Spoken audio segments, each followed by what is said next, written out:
from seeing everything clearly. This telescope works great for constellations or shooting stars too far away for small wishes like mine to reach. At night, it provides a fantastic view of the open sky, filled with endless possibility, reminding me that when facing the bulk of the universe, everyone is tiny, not just the fearful ones. It's a comforting thought. In the daytime, however, it's great for being a total freaking creep. I position the telescope to Queen Elizabeth's apartment. Obviously, not the late Queen. I call her that because she's a white lady in her late 70s who wears formal dresses like she's going to an opera. Though whatever sound spins on her record player by the window can only be heard by her and her 2 cats. She lives on the 2nd floor, which is about level with my bedroom window, in the apartment farthest right. The 3rd floor is too high for me to see anything. I may get bored, but I haven't gotten to the point of staring at someone else's ceiling fan. I would at least have to exhaust the option of staring at mine first. Queen Elizabeth doesn't seem to be near her big-ass bay window today. I spot one of the cats, the fluffy white one with the permanently pinched face, as he licks his paw before rubbing it over his nose. He glances in my direction, almost like he knows he's being watched. Cats. Nothing gets past them. "You think I'll be like her in 50 years?" I ask Puck, my own ginger cat currently curled up on my bed. Being as she's a cat, she doesn't respond, although the fact that I asked her kind of speaks for itself.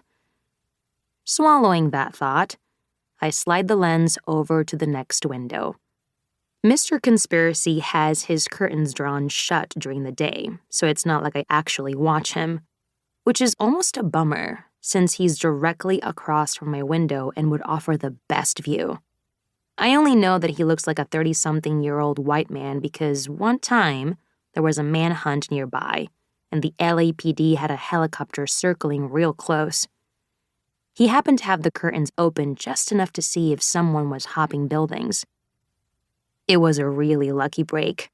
We get a decent amount of helicopters circling in this area of North Hollywood, but that was the one that took him over the edge. He didn't have aluminum foil on his head like I expected, but he had a phone that seemed like a burner from Walmart, and what looked like an alarming amount of Post-it notes on the wall, hence the nickname. But we have a different kind of connection. He knows I'm looking. Maybe he doesn't care because I can't see him anyway. Or maybe he thinks I'm only doing it for birdwatching, based on the feeders I fastened outside my window with sheer hope and loads of duct tape. Either way, he's taken to leaving little bird drawings for me on occasion, which is actually kind of sweet. Right now, I can make out the familiar, slightly grayed white paper taped to the very top and center of his window, where he always leaves them. I twist the focus to give the drawing some clarity. With the rosy coloring on the neck and crown and a beautiful blend of emerald and lime on the body, it's unmistakably a male Anna's hummingbird.